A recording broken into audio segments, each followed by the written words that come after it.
Hi അസ്സലാമു അലൈക്കും നമസ്കാരം. ഇന്ന് നമുക്ക് അരിപ്പൊടി വെച്ചിട്ട് എങ്ങനെയാണ് ഉപ്പുമാവ് ചെയ്യുന്നതെന്ന് നോക്കാം. അപ്പോൾ എൻ്റെ വീഡിയോസ് ആദ്യമായിട്ടാണ് നിങ്ങൾ കാണുന്നതെങ്കിൽ ഒന്ന് സബ്സ്ക്രൈബ് ചെയ്യാനും അതുപോലെ അടുത്ത് കാണുന്ന ബെല്ലൈക്കണിൽ ഓൾ എന്നത് പ്രസ് ചെയ്യാനും മറക്കരുത്. അപ്പോൾ നമുക്ക് എങ്ങനെയാണ് ഈ ഉപ്പുമാവ് ചെയ്യുന്നതെന്ന് നോക്കാം. അപ്പോൾ അതിന് വേണ്ടിയിട്ട് ഞാനിവിടെ ഒരു 1.5 കപ്പ് അരിപ്പൊടി എടുത്തിട്ടുണ്ട്. ഇതിപ്പോൾ പുട്ടിന് വേണ്ടിയിട്ട് നനച്ചെടുക്കും പോലെ നനച്ചെടുക്കണം. പക്ഷേ ഞാൻ പുട്ടുപൊടിയല്ല എടുത്തിരിക്കുന്നത്, ഇടിയപ്പത്തിനും പത്തിരിക്കൊക്കെ യൂസ് ചെയ്യുന്ന പൊടിയാണ് എടുത്തിരിക്കുന്നത്. പുട്ടുപൊടി വെച്ചിട്ടും ഇത് നന്നായിട്ട് തന്നെ ചെയ്യാം. അപ്പോൾ ഇത് ആദ്യം ഒന്ന് നനച്ചെടുക്കണം, പുട്ടിന് നനച്ചെടുക്കും പോലെ നനച്ചെടുക്കണം. അപ്പോൾ അതിന് വേണ്ടിയിട്ട് ഞാൻ കുറച്ച് വെള്ളം ചൂടാകാൻ വേണ്ടിയിട്ട് വെച്ചിട്ടുണ്ട്. ആവശ്യത്തിന് ഉപ്പിട്ടിട്ടാണ് ഞാൻ വെള്ളം തിളപ്പിച്ചെടുത്തിരിക്കുന്നത്. ഞാനിപ്പോൾ ചേർത്ത വെള്ളത്തിൻ്റെ അളവ് പറയുന്നില്ല, ഓരോ പൊടിക്കും വെള്ളത്തിൻ്റെ അളവ് വ്യത്യാസം വരും. അപ്പോൾ ഇടിയപ്പത്തിനൊക്കെ 1 കപ്പ് വെള്ളം ആവശ്യമുള്ള പൊടിയാണെങ്കിൽ പുട്ടിന് 1/2 കപ്പ് വെള്ളം മതിയാവും. അപ്പോൾ ഞാനിതിവിടെ വെള്ളം കറക്റ്റാക്കി നനച്ചെടുത്തിട്ടുണ്ട്. ഇനി ഇത് ചൂടാറി കഴിയുമ്പോൾ മിക്സിയുടെ ജാറിലേക്ക് മാറ്റിയിട്ട് ഒന്ന് അടിച്ചെടുത്താൽ മതി. ഞാനിതിനു മുമ്പ് സോഫ്റ്റ് പുട്ടിൻ്റെ വീഡിയോ അപ്ലോഡ് ചെയ്തിട്ടുണ്ട്, അതൊന്ന് കണ്ടു നോക്കിയാൽ മതി. അപ്പോൾ പുട്ടിന് നനച്ച പൊടി ഞാനിവിടെ കട്ടകളൊന്നുമില്ലാതെ ഇതുപോലെ പൊടിച്ചെടുത്തിട്ടുണ്ട്. ഇനി ഇത് വെച്ചിട്ട് നമുക്ക് ഉപ്പുമാവ് ചെയ്യാൻ തുടങ്ങാം. ഇനി ഒരു പാൻ വെച്ച് ചൂടായി കഴിയുമ്പോൾ ഇതിലേക്ക് ഒരു 2 ടേബിൾ സ്പൂൺ വെളിച്ചെണ്ണ ചേർത്ത് കൊടുക്കാം. വെളിച്ചെണ്ണ തന്നെ വേണം, എന്നാലാണ് നമുക്കൊരു നാടൻ ടേസ്റ്റ് കിട്ടുള്ളൂ. അതിൻ്റെ കൂടെ തന്നെ ഒരു 1.5 ടീസ്പൂൺ നെയ്യ് കൂടെ ചേർത്ത് കൊടുക്കാം.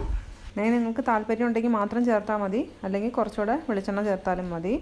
അപ്പോൾ ഇതൊന്ന് ചൂടായി കഴിയുമ്പോൾ ഇതിലേക്ക് 1 ടീസ്പൂൺ കടുക് ചേർത്ത് കൊടുക്കാം. കടുക് നന്നായിട്ട് പൊട്ടിക്കഴിയുമ്പോൾ ഇതിലേക്ക് ഒരു 5 or 6 വറ്റൽമുളക് എരിവിനനുസരിച്ച് ചേർത്ത് കൊടുക്കുക. ഞാനിപ്പോൾ ഒരു 5 വറ്റൽമുളക് എടുത്തിട്ടുണ്ട്. ഫ്ലെയിം ഒന്ന് കുറച്ചിട്ട് വേണം വറ്റൽമുളക് ചേർത്ത് കൊടുക്കാൻ, അല്ലെങ്കിൽ പെട്ടെന്ന് അങ്ങ് കരിഞ്ഞു പോവും. അപ്പോൾ ഇനി വറ്റൽമുളക് കൂടെ ഒന്ന് മൂത്ത് വന്നതിന് ശേഷം ഇതിലേക്ക് കുറച്ച് കറിവേപ്പില ചേർത്ത് കൊടുക്കാം. കറിവേപ്പില കുറച്ച് അധികം വേണം. ഇനി ഇതിലേക്ക് കുറച്ച് ചുമന്നുള്ളി വേണം. ഈ ഒരു ഉപ്പുമാവിലേക്ക് സവാളേനേക്കാളും നല്ലത് ചുമന്നുള്ളി ആയിരിക്കും. അപ്പോൾ ഞാനിവിടെ എടുത്തിരിക്കുന്നത് 8 ചുമന്നുള്ളിയാണ്. ഒന്ന് വട്ടത്തിൽ അരിഞ്ഞിട്ടാണ് ചേർത്ത് കൊടുത്തിരിക്കുന്നത്. ഇനി ഇതുകൂടെ നന്നായിട്ടൊന്ന് മൂത്ത് വരണം. ഇപ്പോൾ ഇവിടെ നന്നായിട്ട് ഇത് മൂത്ത് വന്നിട്ടുണ്ട്. നമുക്കിനി ഇതിലേക്ക് എടുത്തു വച്ചിരിക്കുന്ന പുട്ടിൻ്റെ കൂട്ട് ചേർത്ത് കൊടുക്കാം. മുഴുവനായിട്ട് ചേർക്കാം. എന്നിട്ടിത് നന്നായിട്ടൊന്നങ്ങ് യോജിപ്പിച്ച് കൊടുക്കാം.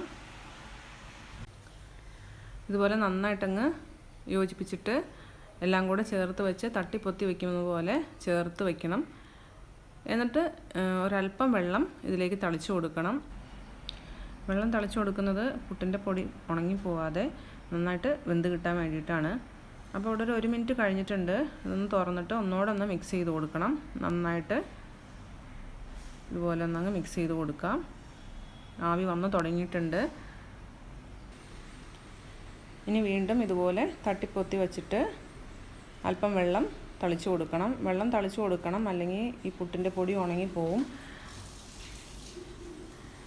ഇനി അതുപോലെ തന്നെ നമുക്കൊന്നുകൂടെ മൂടി വെച്ചിട്ട് ഇനി 2 മിനിറ്റ് കഴിഞ്ഞിട്ട് തുറന്നാൽ മതി. അപ്പോൾ ഇവിടെ 2 മിനിറ്റ് കഴിഞ്ഞിട്ടുണ്ട്. ഇതുപോലെ തന്നെ പൊടി വേവുന്നത് വരെ നമ്മൾ തട്ടിപ്പൊത്തി വെള്ളം തളിച്ചു കൊടുത്ത് ഒരു 3 or 4 പ്രാവശ്യം ചെയ്യേണ്ടി വരും. അതുപോലെ പൊടി ഉണങ്ങാതെ ശ്രദ്ധിക്കണം. ഉപ്പുമാവ് റെഡിയായി വന്നിട്ടുണ്ട്.